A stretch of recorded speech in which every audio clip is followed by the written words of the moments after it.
ત્યાં 10 વર્ષથી મેં અને મોગીલાલે આ સુજલમ સુફલની પાણીનો તળાવવાનો હતાણો ગામનો વિરોધ કર્યો, ત્યારે અત્યારે પાઇપલાઇન પણ નખાણી છે અને પાઇપલાઇન નખાણી પણ હવે 5 વર્ષ એમને પૂરા થઈ જશે. જો તળાવ ભરાય તો એમ ગણાય કે ભાઈ આ સાહેબે તળાવ ભર્યા છે. અને અધા તો ગામડે ગામડે પાઇપલાઇન પણ નખાઈ રહી હતી, તળાવ કોરા પડ્યા છે. હવે સુજલામ સુફલમમાં પાણી નાખે, પાઇપલાઇનથી તળાવો ભરે. અમુક બધે તળાવો ગામમાં 1 આપ્યું, 2 આપ્યા, અમુક 5 આપ્યા, લાગ વળગ ચલાવે છે. એટલે હવે આવો સરકાર લાગ વળગ ન ચલાવે.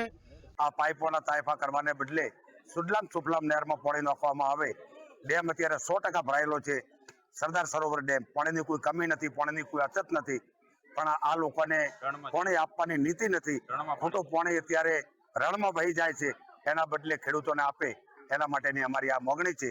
અને આ માગણી જલ્દી પૂરી નહીં થાય તો અમે ગાંધી ચિંધ્યા માર્ગે આંદોલન કરી અને આ સરકારને ઝુકાવશું અને પાણી લઈને જંપીશું. પાઇપલાઇન નંખાયેલી છે છેક માજનપુરાથી લઈને સિપ્પુની, ત્યાં વાલ પણ આપવામાં આવ્યો છે સુજલમ કેનાલમાં, પણ કેમ પાણી છોડવામાં નથી આવતું એ કંઈ ખ્યાલ આવતો નથી. જો પાણી સમયસર ચાલુ રાખે, બારોમાસ કેનાલ રાખે તો વિસ્તારના તળ પાછા ઊંચા આવે એમ છે.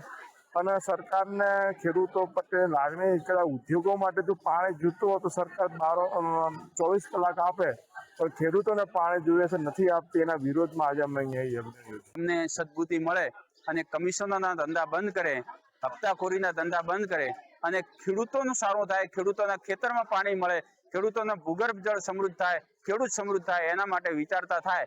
એના માટે ભગવાન આગળ પ્રાર્થના કરી છે, સરકાર આગળ કરીને થાક્યા છે. આજે સદબુદ્ધિ યજ્ઞ ભગવાનને પ્રસન્ન કરવાનું, ભગવાન એમને સદબુદ્ધિ આપે એના માટે ખેડૂતો સૌ ભેગા મળીને આજે યજ્ઞ કર્યો છે.